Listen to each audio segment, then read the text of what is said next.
Hey guys, it's Brendan. Welcome back. In this video, we're going to be going over everything I keep in my camera bag. Now this is after about 2 years of doing video work professionally.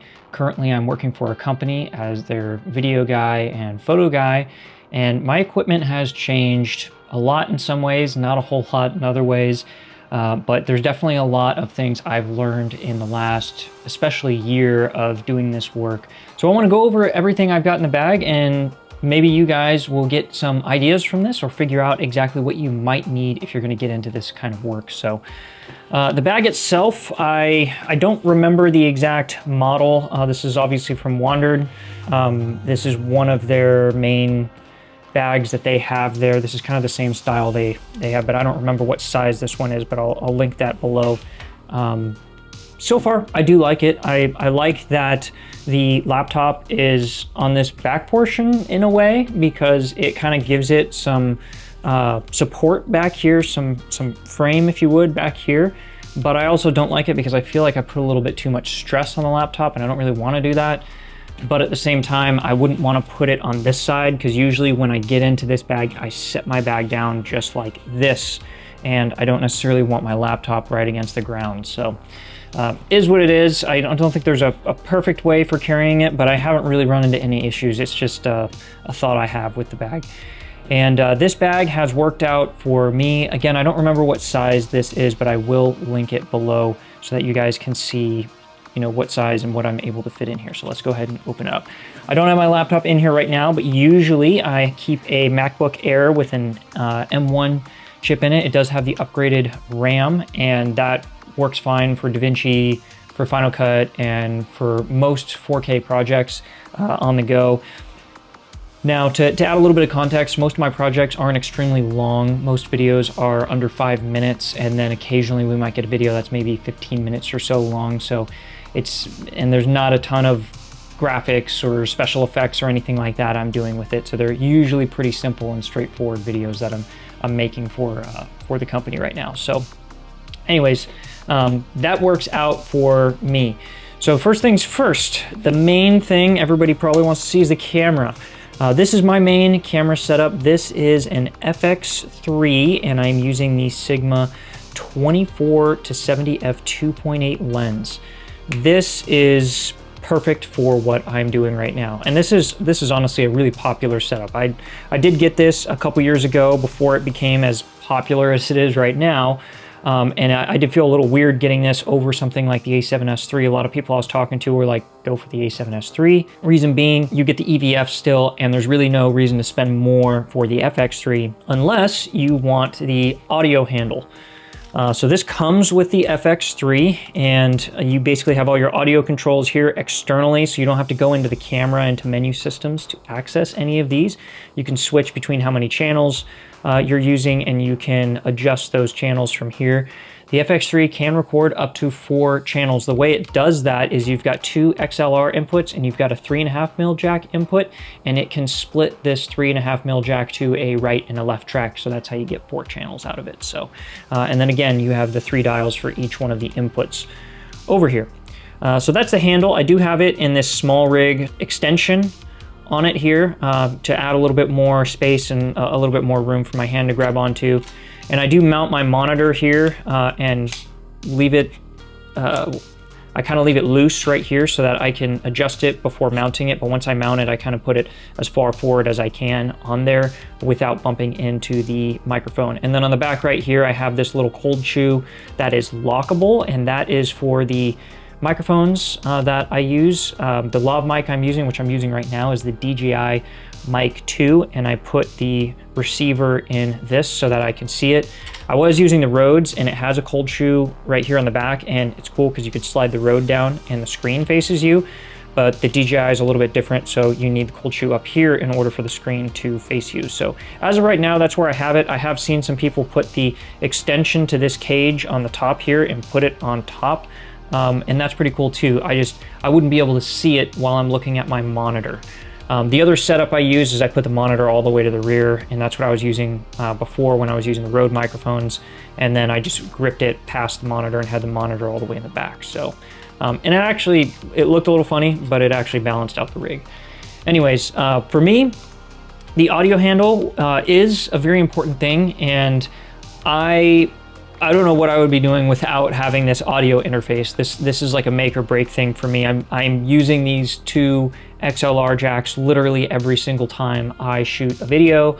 So for me, the FX3 was worth it, and I went that route, and I'm very glad I did. So this is also the lens I would recommend if anybody's getting started, or an equivalent lens to this, the 24-70. I find that this does pretty much everything you're gonna need a lens to do. So definitely would recommend something like this. You don't have to go fancy, but just one good like standard zoom lens and you probably be good to go. If you're just getting started out, you know, the kit lens, the 24-105 f4 or whatever it comes with, or it might be an f4 like 5.6 or whatever, you'd probably be able to get by with most work with just that. So don't feel like you have to get this exact setup. Side note, a lot of people don't know this, and I get questions from some other places about equipment because they're thinking about buying their own equipment to move their media in-house and things like that. I do recommend having a good quality professional camera like this. However, I only own this one camera, and the company I work for owns two Sony ZV-E10s, and I'm actually shooting on one of them right now. Those are kind of the entry-level 8-bit beginner camera. I pair this with those cameras, and I use those cameras. I wouldn't use them for everything, wouldn't necessarily recommend them for everything, but they do work great on a tripod like what I have it on right now. So for me, it definitely gets the job done for sure. So you can still do a lot of good work even with beginner level equipment. So camera, audio handle, the microphone, and I've got a XLR cable here for it too. But the microphone I use is the Audio Technica 875R. This is a pretty cheap phantom power microphone, which means it's powered by the camera and not independently. You could get battery powered mics, but they usually are larger and heavier. There are some advantages to those. But for me, I just wanted an XLR microphone that was compact, that can fit on this camera, and this does really well. So I've been very happy with the sound quality I get out of this. And then if I am using this as my primary mic, I have a little boom arm and an extended XLR cable, and I can position this nicely, and the sound is really good out of it. But 90% of what I'm doing is run and gun. So I am not setting up lights a lot of the time unless we're in the studio, in which case the lights are already set up. I just kind of set them up once and then they're good for the whole week. So I'm doing a lot of run and gun stuff. It is a lot of very quick. You don't get a chance to really compose the shot as well as you'd like, or choose a spot. It's like, got to get done right now, and capture stuff like events or you know, if we're going to interview somebody, a lot of times it's after a long day of them working and doing all this stuff. So it's very high speed stuff that I'm doing. I don't have a whole lot of time to mess around. I do have a side handle for my FX3. I keep that in here as well. Let's get into some of the other accessories I've got with it. Monitors. So I've gone through a number of monitors for this camera. I had Feel World, I've had a Ninja 5, I've had a Small HD Action 5. That's their cheap model they had a couple years back. Right now I'm using this DesView monitor. So kind of weird that I've gone away from some of these other monitors like a Ninja 5 that a lot of people would regard as much better than something like this entry-level monitor. But I really liked the 7-inch monitor. I found that the Ninja 5 wasn't bright enough for me, so that was why I got rid of it. You can get them used for really cheap, and they do record, and you could record RAW with this camera.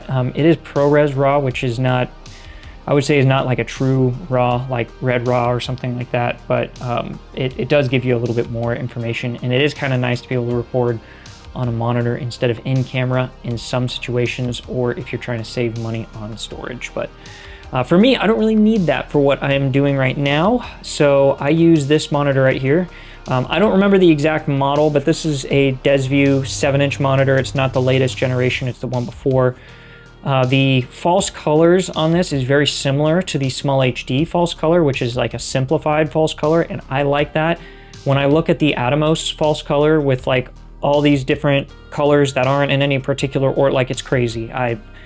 It's hard for me to look at that system and be able to tell immediately what my exposure levels are at for my subject and things like that. So I usually use the small HD style, which is in the DesView, or like the RE style. So on those other monitors, they might not have this style of false color, but they might have RE style of false color. So I use that on there to help check exposure. And the big thing is the waveforms. I use waveforms for everything. I just always keep on the waveform there because it's just such a useful tool. And I really think they should put that in the FX3, to be honest with you. Get rid of the histogram, Sony. Just put a waveform in there. I would like to see that instead, but I get everything I need out of this monitor. So LUTs, it's bright enough. I've got waveforms, false color, zebras, focus peaking, everything you need, and this monitor was only a couple $100. So that's what I use there. The next thing I keep up top is my little white balance card here. So gray card and a white side. I usually just white balance off this side too. But that is the 18% middle gray. So you can help with exposure when need be. So especially when I'm in a tough situation where it's really hard for me to tell without, being able to have a good guess just based on my eye, I use something like this to make sure that I nail the exposure every time. There's a couple extra things I have in here, extra batteries for the monitor, extra batteries for the camera, and then I have a couple extra accessories I use pretty rarely. These are step-up rings, so depending on which lens I am using, I may have a lens that's got these 67mm threads. That's what I'm shooting on right now. And I keep this lens that I'm shooting on in this bag as well, and it's the Tamron 17 to 28 f2.8. I really don't use this lens for anything except when we do our podcasts, and sometimes I don't have a whole lot of notice. I might be at work and get called and say, hey, we got a podcast in an hour. So I always keep this lens on me in case I need to use it. But for most of my shooting situations, I don't use this wide angle lens. In fact, I could probably use a more telephoto, like a 70 to 200 lens, or I've kind of debated on trying out a 35 to 150, the Tamron f2 to 2.8 lens, because I think that would probably serve me pretty well for what I am doing right now. But anyways, step up rings, so I can put NDs on pretty much any of the lenses that we have at the company. And then these are diopters. I didn't even know what diopters were until about like 2 years ago, maybe even less than 2 years ago. But it basically goes over your camera lens and allows it like pulls the focus range closer to the camera. So I can get some basically macro shots out of almost any lens. So for product stuff, when I have smaller products that I need to get close shots of, I like to have these diopters with me. I don't always have them with me, but I try to have them with me most of the time. ND filter. This is an absolute must. If you ever shoot outside, you need to have an ND. Even if you shoot inside, you need to have an ND. There's certain situations like right now, and I kind of set up this shot as an example for that too. I've got this window, it's bright outside, it's dark in the room, so I've got lighting in the room to brighten everything up. And in order to get the camera exposed the way I want and the settings the way I want, I'm actually running an ND on the camera right now. But they're both, that one and this one are both Polar Pro. I'm using the base camp on the camera right now. And this is the Peter McKinnon VND 2 Mist Edition. This is what I generally grab when I need a VND for outdoors. I kind of wish that I would have just got the regular, not the mist, and I would have got a mist filter on top of this, so that I can add or take away the mist if I want that or not. But overall, I am very happy with this and the performance I get out of this. So, but NDs, absolute must have. And then really the last thing I want to talk about is audio. Aside from the audio handle, I kind of touch on audio a little bit, but the lav mics I'm using, obviously I'm got them set up on me right now, but I switched from the Rode wireless Go 2s to the DJI Mic 2s. And I just feel like this is such a professional looking package where you have everything in here. So I've got my lav mics in here. I've got my wind filters in here to block out some of that wind noise. I've got an XLR adapter for the cable. And then the really cool thing is I've got this hot shoe adapter for the receiver. So really cool thing DJI did is you can take this hot shoe adapter, put it on your receiver, and it goes straight into my camera now, and I don't need any cords. So that is really awesome. I did try this just right now on the CVE10 and it did not work, but I don't know. It worked on my FX3, so for whatever reason. And then the microphones themselves come in this little case, opens up just like that. It's got a couple of adapters in here and charges them up. So this case you plug in and it charges your microphones. This is clutch right here. I ran into an issue where I was doing a week-long trade show. We were going booth to booth, interviewing all these different vendors on their new products, and my microphones were definitely running out of batteries. And what I ended up having to do is plug them into a V-mount battery that I was running, which is something that I do when we are doing long shoot days like that, and I'm not gonna be near a power source at one particular time. But I basically had to plug them into my V-mount battery in order to charge them up, which was kind of annoying. So having something like that where once you're done with the microphones, you can just put them back in there and they will automatically charge up, like that is so cool to be able to do that. So that is pretty much it for the bag. I've got a couple other little accessories in here. The headphones I use to monitor audio, which if you are a professional videographer, you absolutely must monitor your audio. Right now, I'm obviously not because I'm the subject in the video, but I just use the Apple headphones that are 3.5 mil plug on here, and those work fine for me. They're low profile, and that's the big thing. I don't want a giant headphones on all the time. Again, most of what I'm doing is like quick run and gun, that sort of thing. So I've got a bunch of cords and some extra memory cards and stuff in here, but other than that, that's pretty much what I carry in my bag on a daily basis. Like I mentioned, there are some other things I may bring with me from time to time. A tripod, a gimbal, the V-mount battery that I've got, all of that stuff. Those are kind of extra things that I occasionally bring. But for the most part, this is everything I have for full-time professional video and photo stuff. Some of my photos are taken on the FX3. Most of them are actually taken on the ZV-E10. So for a budget entry-level camera, they actually come in really, really quality. I think you can do some good work with some cheap stuff. So anyways, that's an update on everything I've got here. So if you guys have questions or comments on anything, or if you're running something a little bit different, let me know what you guys think. I can probably talk about some of the other techniques or things I like to set up for professional work, and I'm going to go over in another video some of the things I've learned in the last year, some of the things I've changed. And hopefully that stuff will be useful to you, and hopefully this information was useful, or at the very least entertaining for you. So thank you guys so much for watching, and God bless.